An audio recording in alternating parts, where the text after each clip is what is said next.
Olá, meus amigos, mais uma vez estamos juntos para continuar o nosso estudo de um livro extraordinário da Bíblia, o livro de Daniel. Para nos ajudar neste processo, nós temos este guia de estudo que foi preparado pelo professor Elias Brasil de Souza, ele que é doutor em Antigo Testamento e atualmente é o diretor do Instituto de Pesquisas Bíblicas da Associação Geral. Juntamente com este guia de estudos, o professor Elias preparou também este livro, que oferece informações um pouco mais aprofundadas sobre o tema que estamos estudando. Você pode adquirir esses materiais no site da Casa Publicadora Brasileira, que aparece aí no seu vídeo. No nosso guia de estudos de hoje, nós vamos trabalhar com o capítulo 2 do livro de Daniel. Meu nome é João Antônio Rodrigues Alves, eu sou professor de Teologia no Seminário Adventista Latino-Americano de Teologia, com sede na Faculdade Adventista da Amazônia, em Benevides, região metropolitana de Belém, no Pará. O poder de uma ciência é medido pelo seu poder profético. Quando a NASA, a Agência Espacial Americana, anunciou que o homem caminharia sobre a Lua, no dia 21 de julho de 1969, às 2h56, o cumprimento desta profecia constituiu uma proeza científica extraordinária. Entretanto, o cumprimento das profecias de Daniel é de uma ordem infinitamente maior. E Deus pode corretamente dizer que Ele é o único a saber e prever o futuro infalivelmente. Até mesmo os sábios de Babilônia, com toda a sua formação, eles foram incapazes de prever a queda da sua própria cidade. Por outro lado, Deus, através dos seus servos, especialmente Isaías, anunciou com mais de 100 anos de antecipação a queda de Babilônia, dando o nome do seu conquistador, Ciro, a técnica que seria utilizada para acessar a cidade, que seria mediante a secagem do rio Eufrates, e finalmente a captura sem resistência da cidade. No capítulo 2 do livro de Daniel, nós temos uma profecia extraordinária que evidencia a forma maravilhosa como Deus detém o conhecimento acerca do futuro. Este capítulo se situa no ano 603 a.C., pouco tempo depois dos jovens hebreus terem sido levados cativos para a Babilônia, e se dedica totalmente a apresentar o sonho do rei Nabucodonosor e a sua interpretação pelo jovem Daniel.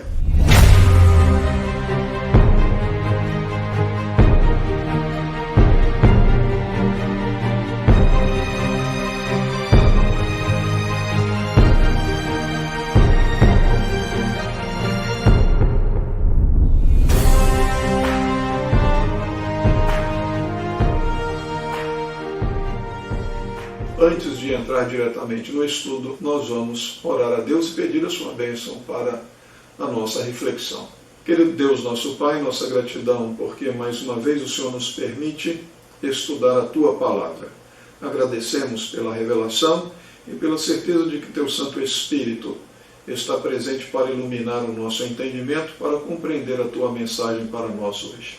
Nós oramos e agradecemos em nome de Jesus. Amém.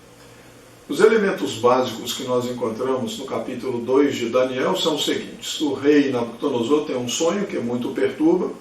O rei convoca os sábios do reino para lhe dizerem o sonho e a sua interpretação. Os sábios confessam a sua incapacidade de atender o pedido do rei. A ameaça de morte contra os sábios, que incluía Daniel e seus companheiros. Daniel solicita um adiamento da execução do decreto de morte e uma oportunidade para buscar uma forma de atender ao rei naquela situação perturbadora.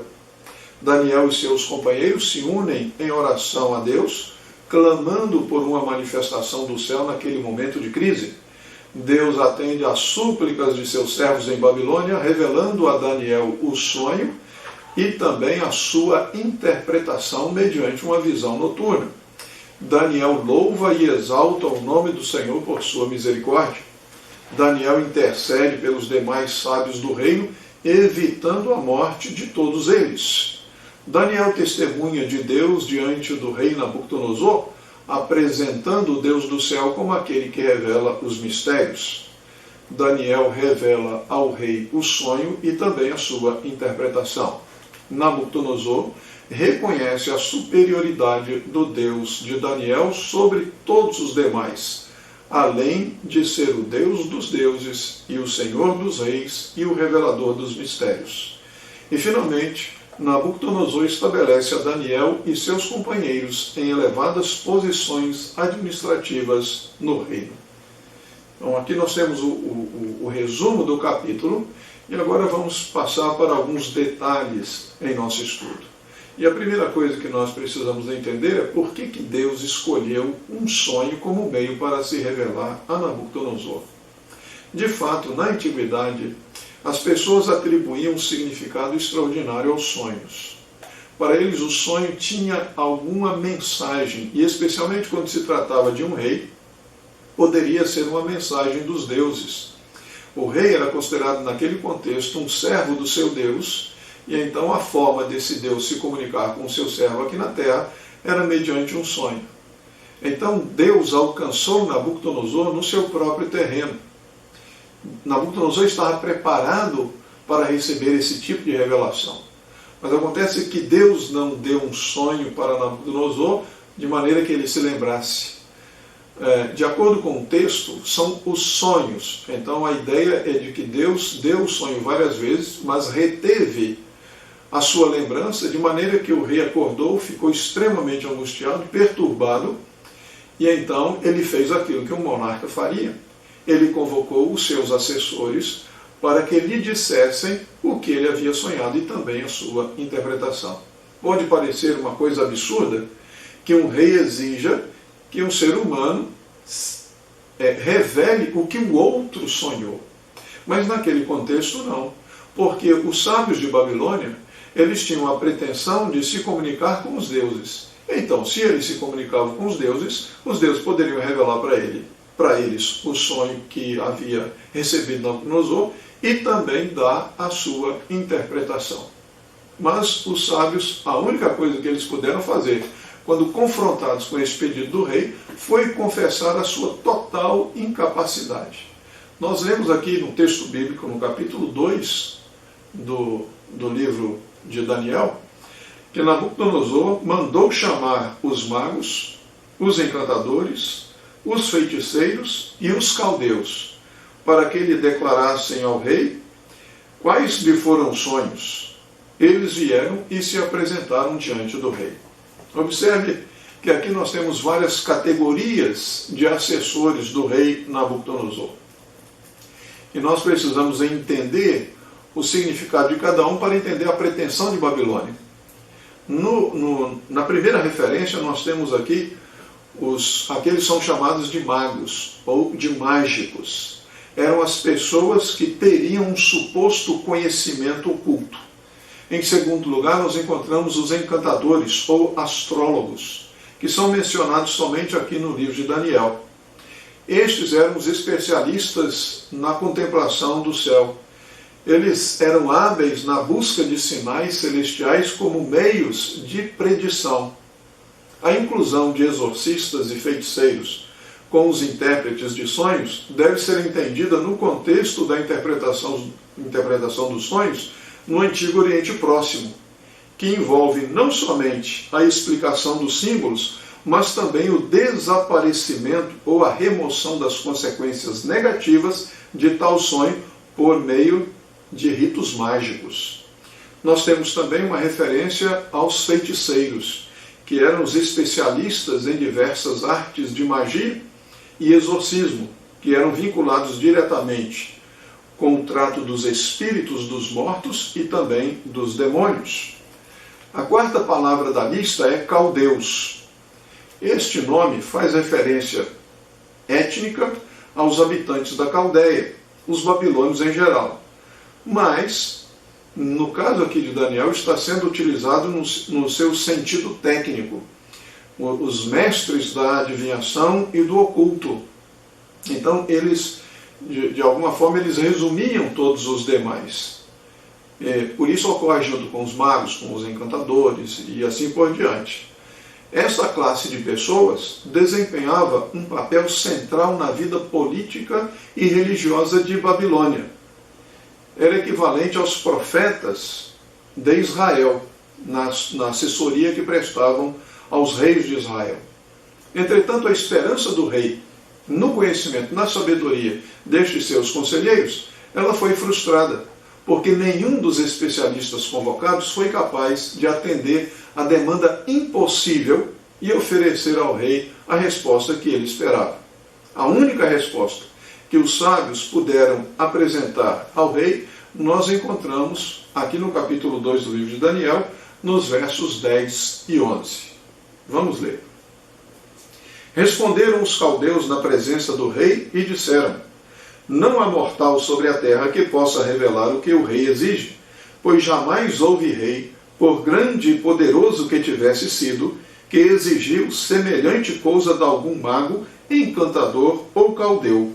A coisa que o rei exige é difícil, e ninguém há que a possa revelar diante do rei, senão os deuses, e estes não moram com os homens. Esta resposta dada pelos sábios de Babilônia demonstrou a total inutilidade da astrologia, da infinidade de deuses de Babilônia, de demônios, de espíritos, ao mesmo tempo em que abriu uma oportunidade para demonstrar que somente o Deus do céu é a única fonte de sabedoria. O que era verdade naqueles dias continua sendo verdade hoje. Os pretensos sábios atuais que alegam conhecer o futuro mediante o lançamento de búzios, contemplação dos astros, exame das linhas das mãos, consulta de cartas, etc., são tão inúteis em suas pretensões como o foram os sábios de Babilônia. Somente o Deus do céu conhece o futuro, e o que se pode saber acerca do amanhã, ele revelou em sua palavra, a Bíblia Sagrada. E este conhecimento está disponível para todo sincero pesquisador da verdade. Visto esta incapacidade dos sábios de Babilônia, o rei muito se irou e ordenou que todos eles fossem mortos. E este decreto incluía Daniel e seus companheiros, porque, como nós vimos lá no capítulo 1, eles foram promovidos a assessores do rei. Embora eles não tivessem sido convocados para esta reunião, como eles faziam parte da categoria, eles também estavam incluídos no decreto de morte. Quando a informação chegou a Daniel, Daniel então solicitou que lhe desse tempo para ele buscar a revelação que o rei exigia. Naturalmente Deus estava dirigindo as coisas aqui, porque Deus havia enviado o sonho. Se Daniel houvesse comparecido diretamente ao rei Nabucodonosor dizendo: ó rei Nabucodonosor, eu tive um sonho, que o meu Deus mandou um sonho para eu revelar para o senhor. Logicamente o rei não iria considerar. Mas como o rei estava angustiado naquela situação, Deus mais uma vez favoreceu Daniel, seu pedido foi atendido. E Daniel então se reuniu com seus companheiros e orou a Deus pedindo misericórdia. Quando nós enfrentamos situações difíceis na nossa vida, nós podemos também fazer como Daniel e seus companheiros. Nós podemos nos voltar para o nosso Deus e clamar por misericórdia. E Deus atendeu o pedido de Daniel. E Deus então deu a Daniel o sonho e também a revelação do sonho, que é o que nós veremos a seguir. Tendo recebido de Deus a revelação do sonho e também a interpretação, Daniel então se apresentou diante do rei. E a partir do verso 31 do capítulo 2, nós lemos: Tu, ó rei, estavas vendo, e eis aqui uma grande estátua. Esta, que era imensa e de extraordinário esplendor, estava em pé diante de ti, e a sua aparência era terrível. A cabeça era de fino ouro, o peito e os braços de prata, o ventre e os quadris de bronze, as pernas de ferro, os pés em parte de ferro, em parte de barro. Quando estavas olhando, uma pedra foi cortada sem auxílio de mãos, feriu a estátua nos pés e de barro e os esmiuçou. Então foi juntamente esmiuçado o ferro, o barro, o bronze, a prata e o ouro, os quais se fizeram como a palha das eiras no estio, e o vento os levou, e deles não se viram mais vestígios.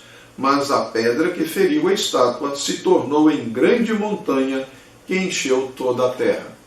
Portanto, Nabucodonosor tem o sonho de uma grande estátua constituída por diferentes metais, ouro, prata, bronze, ferro, e os pés, que eram uma mistura de barro com ferro, e finalmente a pedra, que destrói toda a estátua e cresce e ocupa toda a terra. Então, este é o sonho que Nabucodonosor teve. E qual é o seu significado? Qual é a interpretação do sonho? Daniel também ofereceu a interpretação. E aqui nós encontramos, como já mencionamos no episódio 1 desta série, nós utilizamos o método historicista para essa interpretação porque o próprio texto menciona isto. Quando Daniel estava conversando com o rei, ele menciona o seguinte no capítulo 2, verso 38, a última parte. Tu és a cabeça de ouro. Nabucodonosor aqui é tomado como um símbolo para o Império Babilônico. E então Daniel não fica apenas em Babilônia, não termina em Babilônia. Ele diz, depois de ti se levantará um outro reino inferior ao teu, e ainda um terceiro reino de bronze, o qual terá domínio sobre toda a terra. E no verso 40 diz, o quarto reino será forte como o ferro, pois o ferro a tudo quebra e esmiuça. Como o ferro quebra todas as coisas, assim ele fará em pedaços e esmiuçará.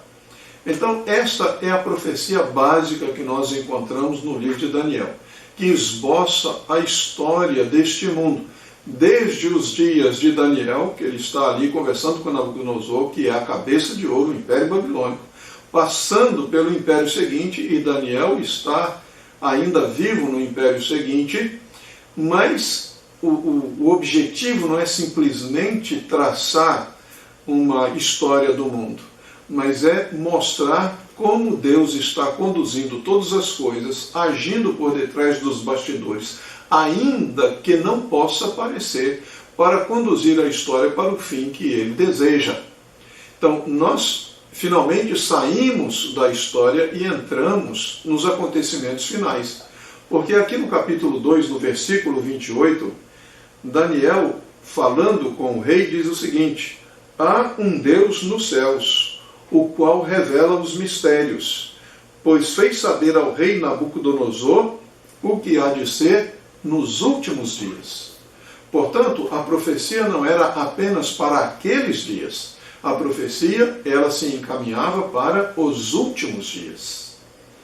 Mas se Nabucodonosor era a cabeça de ouro, então nós temos aqui Babilônia como o primeiro império simbolizado nesta estátua, qual seria o segundo império?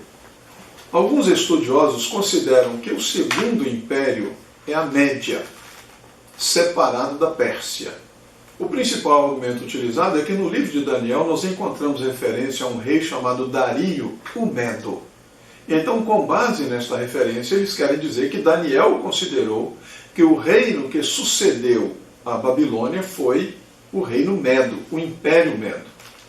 Entretanto, algumas observações contrariam esta interpretação. A primeira observação é que não existiu um Império Medo como tal, mas tão somente um reino dos Medos, que em algum momento rivalizava com Babilônia, mas que nunca chegou a dominar um território comparável aos outros impérios.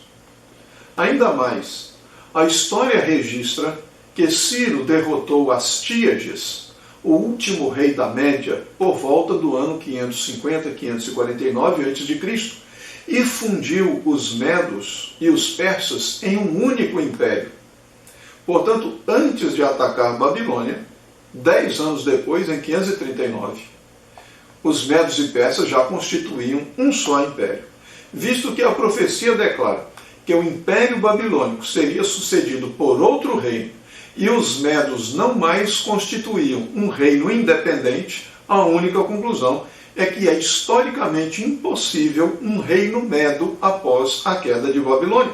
Mas ainda que houvesse existido o Império Medo, na perspectiva da profecia são computados aqueles que de alguma maneira pudessem interferir com a comunidade da aliança, o povo de Israel. A profecia não pretende apresentar um esboço da história em geral, mas sim da história como um palco para as ações de Deus, onde ele executa os seus planos salvíficos para a humanidade. E até onde sabemos, a Média nunca conquistou Jerusalém e, consequentemente, ameaçou os planos que Deus pretendia executar através do povo de Israel. Além disso, no livro de Daniel encontramos alguns marcadores que apontam para a existência de um reino unido de medos e persas. Primeiro marcador, no capítulo 5, na interpretação que Daniel faz da escrita que aparece na parede do palácio, ele diz que o Império Babilônico seria dividido e dado aos medos e persas. No capítulo 6, nós encontramos uma referência à lei dos medos e persas, implicando a existência de uma só lei para ambos. Terceiro ponto, no capítulo 8, nós temos o símbolo de um carneiro que representa o Império Unido dos medos e persas. Os dois chifres apontam para cada um dos povos. E finalmente, nós temos um outro indicador na referência a uma guerra contra o príncipe do reino da Pérsia no capítulo 10. Considerando que esta batalha teve seu início já no primeiro ano de Dario, o Medo, ou seja, a partir da queda de Babilônia, esta é uma forte indicação de que Daniel não considerou a existência de um reino medo separado entre Babilônia e Pérsia. Dispomos, portanto, de evidência interna conclusiva do texto que lança por terra a ideia de dois impérios separados e fortalece a posição que vem sendo mantida no decorrer dos séculos de que houve um reino formado por dois povos, ou seja, os medos e persas, sob a liderança deste último. A divisão do Império Medo-Persa em dois impérios sucessivos é parte de uma tentativa de alguns intérpretes em fazer coincidir o personagem simbolizado pelo chifre pequeno, que é mencionado no capítulo 7 do livro de Daniel e também no capítulo 8, com o rei Seleucida Antíoco IV Epifânio. Nós veremos um pouco mais sobre isso mais adiante nesta série de estudos. Mas como argumentado anteriormente, não há base na Bíblia para sustentar esta posição. Portanto, nós entendemos que aqui, ao se fazer referência à prata como o segundo reino que sucederia a Babilônia, seguindo aqui a tradição judaica e cristã, nós entendemos que aqui nós encontramos o reino da Média e da Pérsia combinados em um só império, sendo liderado pela Pérsia. Já os primeiros pais da igreja identificavam os reinos simbolizados na estátua desta forma. E esta identificação ela se torna bastante conclusiva quando você estabelece uma correlação do capítulo 2 com o capítulo 7 e também com o capítulo 8. Essa interpretação ela encontrou seu caminho entre comentaristas antigos e também comentaristas recentes. Você encontra essa identificação no Talmud entre judeus, comentaristas judeus medievais, e dentro do judaísmo tradicional também existe essa interpretação, considerando então o primeiro reino é Babilônia, o segundo reino é a Medo-Pérsia, um só império. Então, tendo identificado o primeiro reino como Babilônia, o segundo reino como a Medo-Pérsia, historicamente nós identificamos o terceiro reino como a Grécia. Sob a liderança de Alexandre o Grande, o Império Medo-Persa foi derrotado definitivamente no ano 331 por Alexandre. E aí nós temos início ao Império Grego, que permanece até o ano 168, quando então Roma, na sua expansão, conquista a Macedônia e finalmente, poucos anos depois, anexa o seu território. E então, nesse caso, nós chegamos ao quarto império, que é Roma. Roma que permanece então até o ano 476 da nossa era, quando seu último imperador foi deposto como resultado final de uma série de invasões que o império sofreu das tribos bárbaras. Mas o sonho não termina com Roma. A informação que nós temos a seguir é que havia os pés, que constituem uma mistura de ferro, que faz referência ao Império Anterior, Roma, e barro. E esta referência ao barro, ela é abrupta, porque nós até aqui estamos lidando com metais. Mas agora nós somos apresentados a um elemento diferente daqueles anteriores. Cada elemento da estátua tinha o seu significado. Eles representavam poderes políticos, simbolizavam reinos. Portanto, a conclusão lógica é que o barro também tem o seu significado especial. Mas pelo fato de ser de uma natureza diferente, o barro não é um metal como o restante da estátua, então nós estamos tratando com um símbolo diferente, que tem um significado diferente. Agora, qual é o significado do barro? No verso 41, na interpretação que Daniel oferece do sonho, ele diz que este é um barro de oleiro. E isto aqui é significativo. As Escrituras utilizam a imagem do barro, especialmente o barro de oleiro, no contexto da criação. Isso aparece lá em Isaías 64, no verso 8. Quando a Bíblia emprega a palavra barro, está sempre associada com a palavra oleiro, evoca a pessoa humana em uma relação de dependência do Criador. A referência ao barro, assim, tem uma forte conotação religiosa. Porque quando nós vamos a Gênesis capítulo 2, verso 7, a informação que nós encontramos é que na criação do homem, Deus formou o homem do pó da terra. Então esta figura de Deus como aquele que molda, que modela e que remete para o trabalho do oleiro, apresenta então este vínculo do ser humano com o seu Criador. E daí então esta conotação religiosa. Por isso nós temos boas razões para concluir que o barro, na base da estátua, representa um poder diferente, um poder de natureza religiosa, mas de qualquer forma, um poder que está associado com o poder político simbolizado pelo ferro, porque nós observamos aqui que é uma mistura do ferro com o barro. Então, uma mistura de poder político com poder religioso. Em um nível histórico, isto significa que depois da dissolução do Império Romano, no ano 476 da nossa era, um poder novo se levantaria. Um poder religioso, de alguma forma próximo do poder político de Roma. E este poder político-religioso, de acordo com a profecia, subsistiria até o tempo do fim.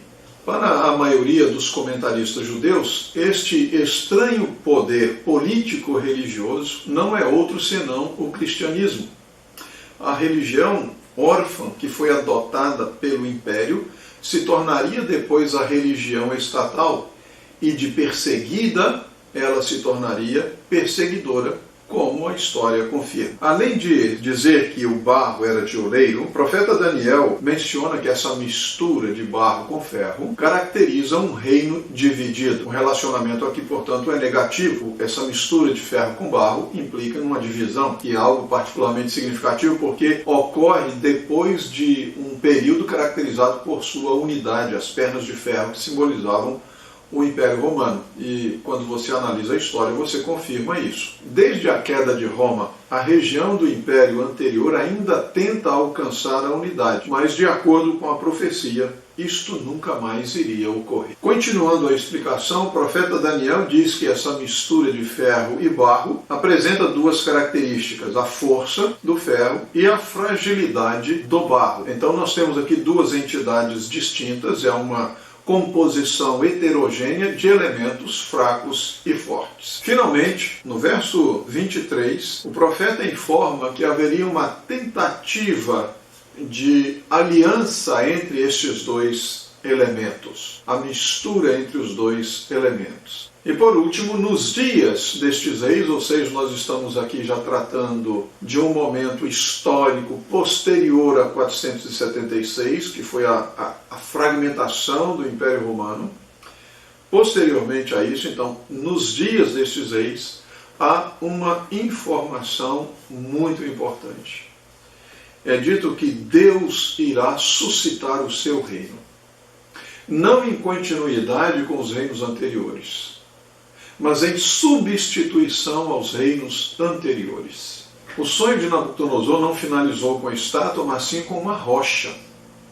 Esta rocha que atingiu a estátua e se tornou um grande monte que encheu toda a terra. Aqui nós alcançamos o ponto culminante do sonho profético.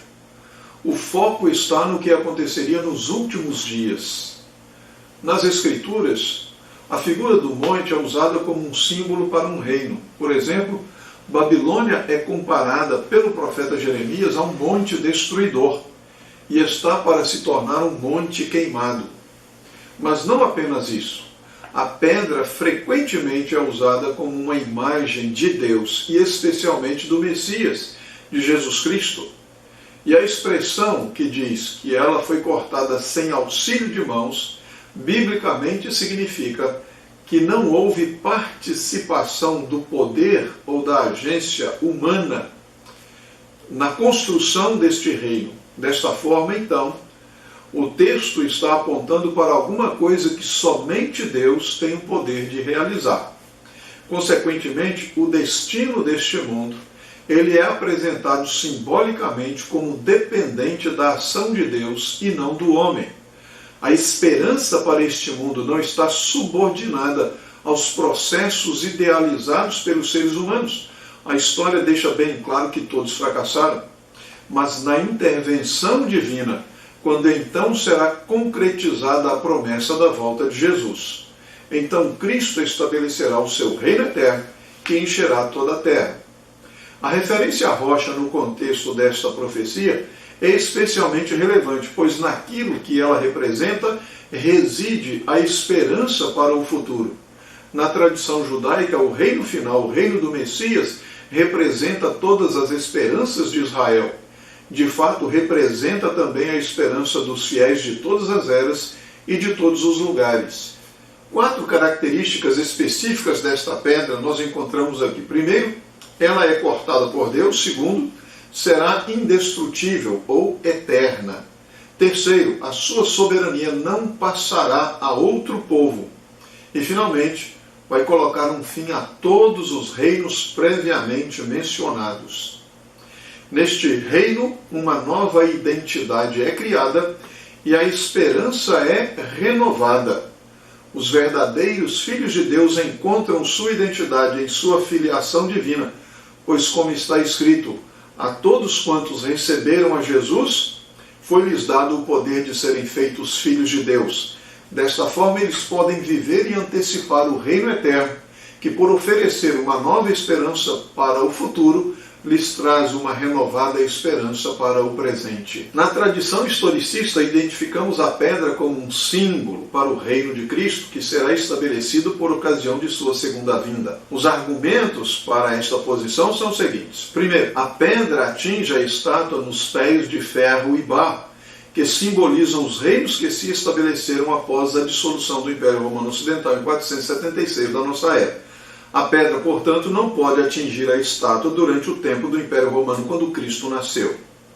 Em segundo lugar, a descrição da pedra atingindo a estátua e quebrando-a em pedaços sugere um evento catastrófico, que abalaria o mundo antes que um evento quase despercebido pelo mundo, como foi o nascimento de Cristo, e o lento começo e o relativamente lento progresso da igreja cristã.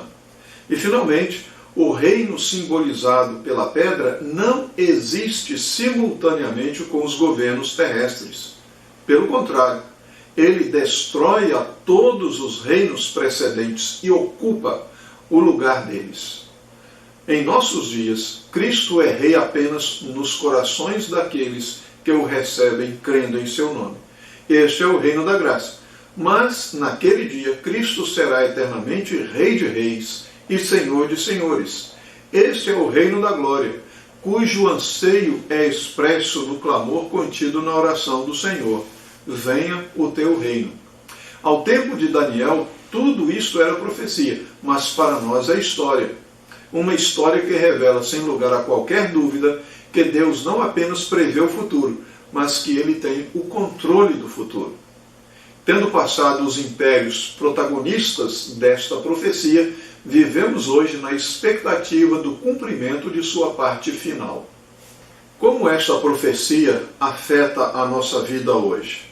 Nós encontramos aqui um indicador da presciência divina, de que Deus é o Deus verdadeiro, que demonstra de uma forma muito real, de uma maneira muito concreta, mediante os eventos da história, que há verdadeiramente um Deus no céu e que Ele cuida dos assuntos humanos. Nós podemos perceber a sua mão na história, podemos reconhecer a sua divina presciência na profecia.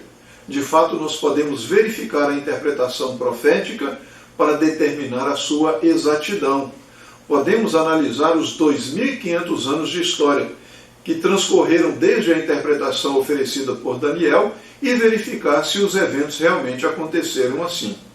Um ponto final com relação a este sonho profético e a sua interpretação deveria também fazer-nos pensar: onde é que nós estamos no curso da história esboçado por este sonho profético? Em que momento da história nós estamos vivendo hoje? Nós não vivemos no tempo de Babilônia? Nós não vivemos no tempo da Medopérsia? Nós não vivemos no tempo do Império Romano? Na verdade, nós estamos vivendo na base da imagem, na base da estátua, no tempo do reino dividido, simbolizado ali pelos pés, pela sua mistura. E nesta expectativa de que aconteça a última parte do sonho. Agora, se tudo aquilo que foi dito já aconteceu, aquilo que falta acontecer, que é a pedra, nos dá certeza de que realmente irá acontecer. E nós, então, somos chamados a nos preparar para este momento. No momento em que nós não sabemos, mas que temos alguns indicadores para nos ajudar em nossa preparação, Deus intervirá na história deste mundo para dar um fim à história tal qual a conhecemos, para dar um fim aos reinos deste mundo e estabelecer então o seu reino eterno. Este reino é o reino da glória. Para este reino, Deus convida você, a mim e a todos nós a fazermos parte. Uma coisa muito simples nós precisamos fazer: aceitar a Jesus como nosso Salvador. E Ele, por sua graça, vai nos garantir a entrada neste reino.